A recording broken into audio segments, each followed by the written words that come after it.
സ്വാതി രാജുണ്ട് എനിക്കിപ്പം. Swathi, good morning. മഴയാണ്, തോരാ മഴയാണ്, മഴക്കെടുതികളാണ്. Good morning Sethulakshmi. അതുതന്നെയാണ് ഇപ്പോൾ നമ്മളുടെ റിപ്പോർട്ടർമാർ സൂചിപ്പിച്ച കാര്യം. അതിൽ നിന്ന് വിഭിന്നമായിട്ട് അധികം പറയാനില്ല. കാരണം ഈ 11 ജില്ലകളിൽ റെഡ് അലേർട്ട് എന്നുള്ള അസാധാരണമായിട്ടുള്ള ഒരു ദിവസം ആണ് ഇന്ന് കേരളത്തിനെ സംബന്ധിച്ച്. 11 ജില്ലകളിലാണ് അതിതീവ്ര മഴ മുന്നറിയിപ്പ് നൽകിയിട്ടുള്ളത്. നമുക്ക് മാപ്പ് പരിശോധിച്ച് നോക്കാം. മാപ്പ് ഇന്ന് നോക്കിയാൽ ചുമന്ന് തുടുത്തിരിക്കുന്ന ഒരു മാപ്പാണ് നമുക്ക് കാണാനായിട്ട് സാധിക്കുക. കാരണം കണ്ടില്ലേ, കേരളത്തിലെ 11 ജില്ലകളിലാണ് റെഡ് അലേർട്ട്. തിരുവനന്തപുരം, കൊല്ലം, ആലപ്പുഴ ഈ 3 ജില്ലകൾ ഒഴിച്ച് ബാക്കി എല്ലാ ജില്ലകളിലും അതിതീവ്ര മഴയാണ്. ഈ മറ്റ് 3 ജില്ലകളിലും ഓറഞ്ച് അലേർട്ടാണ്. വലിയ മഴ തന്നെയാണ് അവിടെയും ഉണ്ടാകുക എന്നുള്ളതാണ്. അതുപോലെ തന്നെ നേരത്തെ സൂചിപ്പിച്ചതുപോലെ അടുത്ത 3 മണിക്കൂർ ഏറെ നിർണായകമാണ്. പ്രത്യേകിച്ചും എറണാകുളം, ഇടുക്കി, അതുപോലെ തന്നെ കാസർഗോഡ്, കോഴിക്കോട്, കണ്ണൂർ ജില്ലകളിൽ, ഈ വയനാട് ജില്ല, ഈ 3 ജില്ല, ഇത്രയും ജില്ലകളിൽ അടുത്ത 3 മണിക്കൂർ വലിയ തരത്തിലുള്ള മഴയ്ക്കും കാറ്റിനും സാധ്യതയുണ്ട് എന്നുള്ളതാണ് പ്രത്യേകമായിട്ട് പറയുന്നത്. അതുകൊണ്ട് തന്നെ ജാഗ്രത വേണം. മഴയ്ക്കൊപ്പം 60 കിലോമീറ്റർ വരെ വേഗതയിൽ വീശിയേക്കാവുന്ന ശക്തമായ കാറ്റിനാണ് സാധ്യതയുള്ളത്. കേരളത്തിൽ മഴ കനത്ത സാഹചര്യത്തിൽ 10 ജില്ലകളിലെ വിദ്യാഭ്യാസ സ്ഥാപനങ്ങൾക്ക് ഇന്ന് അവധിയാണ്.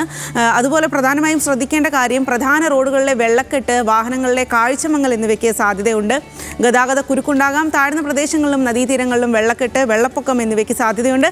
മരങ്ങൾ കടപുഴകി വീണാൽ വൈദ്യുതി തടസ്സം അല്ലെങ്കിൽ അപകടം എന്നിവയിലേക്ക് നയിച്ചേക്കാം. വീടുകൾക്കും കുടിലുകൾക്കും ഭാഗിക കേടുപാടുകൾക്കും സാധ്യതയുണ്ട് എന്നുള്ള കാര്യമാണ്. ഇതിൽ ചില കാര്യങ്ങൾ നമ്മൾ മുന്നറിയിപ്പ് പോലെ തന്നെ പ്രധാനമായിട്ടും ശ്രദ്ധിക്കേണ്ട ചില കാര്യങ്ങളുണ്ട്. അതിൽ ഒന്നാണ് അനാവശ്യ യാത്ര വേണ്ട എന്നുള്ളത്. ഗതാഗതം കാര്യക്ഷമമായി നിയന്ത്രിക്കുക, അത്യാവശ്യമില്ലാത്ത യാത്രകൾ ഒഴിവാക്കുക, പരമാവധി ആളുകൾ സുരക്ഷിത സ്ഥലങ്ങളിൽ വീടുകളിൽ കഴിയുക എന്നുള്ളതാണ്. ഇന്ന് വിദ്യാഭ്യാസ സ്ഥാപനങ്ങൾക്ക് അടക്കം അവധിയാണ്. എന്നാൽ ജോലിക്ക് പോകുന്നവർ ശ്രദ്ധിക്കുക.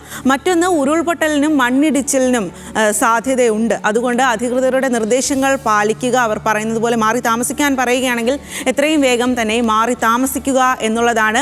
കേരളത്തിലെ എല്ലാ ജില്ലകളിലും 24 മണിക്കൂർ പ്രവർത്തിക്കുന്ന താലൂക്ക് ജില്ലാ കൺട്രോൾ റൂമുകൾ തുറന്ന് പ്രവർത്തിക്കുന്നുണ്ട്. അപകട സാധ്യത മുന്നിൽ കാണുന്ന ഘട്ടത്തിലും സഹായങ്ങൾക്കുമായി 1077 അല്ലെങ്കിൽ 1070 എന്നീ ടോൾ ഫ്രീ നമ്പറുകളിൽ ബന്ധപ്പെടാവുന്നതാണ്. ഇനി നാളത്തെ കാര്യം കൂടി പറഞ്ഞുകൊണ്ട് നമുക്ക് അവസാനിപ്പിക്കാം. നാളെയോടുകൂടി മഴയുടെ ശക്തി കുറയും എന്നാണ് നിലവിൽ പറയുന്നത്. കോഴിക്കോട്, വയനാട്, കണ്ണൂർ, കാസർഗോഡ്, പത്തനംതിട്ട, ഇടുക്കി ജില്ലകളിൽ നാളെ ഓറഞ്ച് അലേർട്ടാണ്. അപ്പോൾ ഇന്നാണ് ഏറ്റവും നിർണായകമായിട്ടുള്ള ദിവസം. ഇന്ന് എല്ലാവരും വളരെയധികം കരുതലോടുകൂടി തന്നെ മുന്നോട്ട് പോകുക.